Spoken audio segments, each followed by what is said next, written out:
ยดายที่อายมาทีหลังคงบ่มีหวัง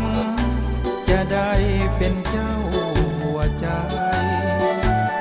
ได้เพียงเห็นหน้าแก้วตาเจ้างามกว่าใครโอ้ยเจ้าสู้หลายเจ้าสู้หลายแท้น้อ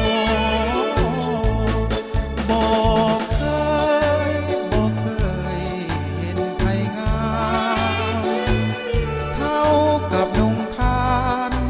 งามลายกระดักกระดอหรือเป็นนางฟ้าลงมาบ่แม่นยกยอมักเจ้า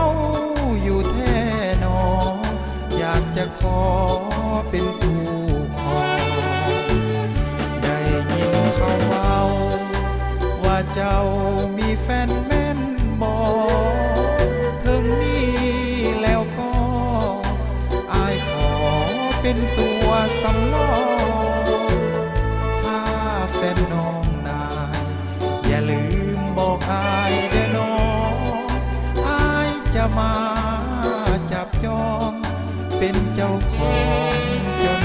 ตายถ้าอายได้น้องมาเป็นมาดาเสื้อเถิดคนงามจะให้อยู่สุขสบายกินอายจะป้อนยามนอนอายจะกอดไว้บ่ให้ถูกใจถึงอายจะมาทีหลัง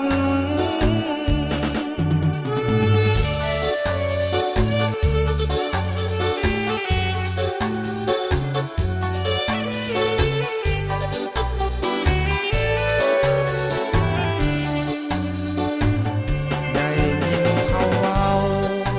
ว่าเจ้ามีแฟนแม่นบ่ถึงมีแล้วก็อายขอเป็นตัวสำรองถ้าแฟนน้องนายอย่าลืมบอกอายเด้อน้องอายจะมาจับจองเป็นเจ้าของจนตายถ้าอายได้น้องมาเป็นมาดาเสื้อเถิดคนงามจะให้อยู่สุขสบายกินอายจะป้อนยามนอนอายจะกอดไว้บ่ให้ถูกใจถึงอายจะมาทีหลัง